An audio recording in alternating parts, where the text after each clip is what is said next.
کرتے ہیں، جسے غوث اعظم پسند کرتے ہیں، جسے خواجہ غریب نواز پسند کرتے ہیں، اللہ کی قسم جس نے اعلیٰ حضرت کی مخالفت کی وہ قادری نہیں ہو سکتا، وہ چشتی نہیں ہو سکتا، وہ اشرفی نہیں ہو سکتا، کچھ بھی ہو جائے لیکن وہ سلسلے کا وفادار نہیں ہو سکتا، وہ کسی بھی سلسلے کا ہو لیکن امام احمد رضا کو اپنا امام ضرور تسلیم کرے۔ بے شک کیا کہہ رہا ہے امام؟ اور جو نہیں تسلیم کرتا وہ مخالفت سب کی کرتا۔ آئی بات تو سن لو، آج زبان اتنی لمبی ہے لوگوں کی، دادا دیدی نہیں جانتے ہیں اور اعلیٰ حضرت پہ انگلیاں اٹھاتے ہیں، اعلیٰ حضرت کی تحقیق سے آگے بڑھ جاتے ہیں۔ خدا کی قسم اعلیٰ حضرت جو لکھتے ہیں نا وہ اپنی مرضی سے نہیں لکھتے ہیں، انہیں بڑے پیر لکھایا کرتے ہیں۔ بے شک غوث اعظم لکھاتے ہیں، بے شک تب لکھتے ہیں۔ یہی وجہ آج تک اعلیٰ حضرت کا قلم بہکا نہیں۔ کوئی مائی کا لال پوری دنیا میں ثابت نہیں کر سکتا کہ اعلیٰ حضرت کا قلم کہیں بہک گیا ہو۔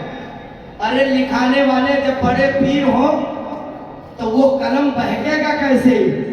اعلیٰ حضرت کا کام تھا لکھنا اور غوث اعظم لکھایا کرتے تھے۔ سبحان اب آج تھوڑا دو چار کتابیں تھوڑی سی کتابیں پڑھ لیا، مطالعہ کر لیا تو اعلیٰ حضرت سے آگے بڑھنے لگے۔ معاذ اللہ رب العالمین، اعلیٰ حضرت کو سمجھنے کے لیے پھر سے جنم لینا پڑے گا، تب اعلیٰ حضرت کو سمجھیں گے۔ اعلیٰ حضرت آسان نہیں ہے سمجھنے کے لیے، اعلیٰ حضرت کو اہل علم سمجھتے ہیں، اعلیٰ حضرت کو اہل عشق سمجھتے ہیں۔ ارے وہابی دیوبندی کے یہ بڑے بڑے جو مولانا اس دور میں ہے نا، یہ لوگ کہتے ہیں کہ اگر پڑھنا ہو تو بریلی کے مولانا احمد رضا کی کتابیں پڑھا۔ دیوبند میں بھی فتویٰ لکھا جاتا تو ٹپائی کے نیچے اعلیٰ حضرت کی کتاب چھپا کر فتاوی رضویہ دیکھ کر لکھا۔ سمجھتے کیا ہے؟ آواز سننی کو کیا ہو گیا جو اعلیٰ حضرت کی مخالفت کر رہا ہے اسے سنو، میں ٹنکے کے چوٹ پہ کہتا ہوں کہ اعلیٰ حضرت خود لکھتے نہیں، لکھایا جاتا ہے۔ اور کیسے سنو، بات آ گئی، آپ نے سنا ہوگا اعلیٰ حضرت نے ایک کتاب 8.5 گھنٹے میں لکھا، جس کتاب کا نام الدولۃ المکیہ۔ اگر ٹائپنگ کرنے والا کمپیوٹر سے ٹائپنگ کرے تو 8.5 گھنٹے میں نہیں کر سکتے، نہیں کر سکتے۔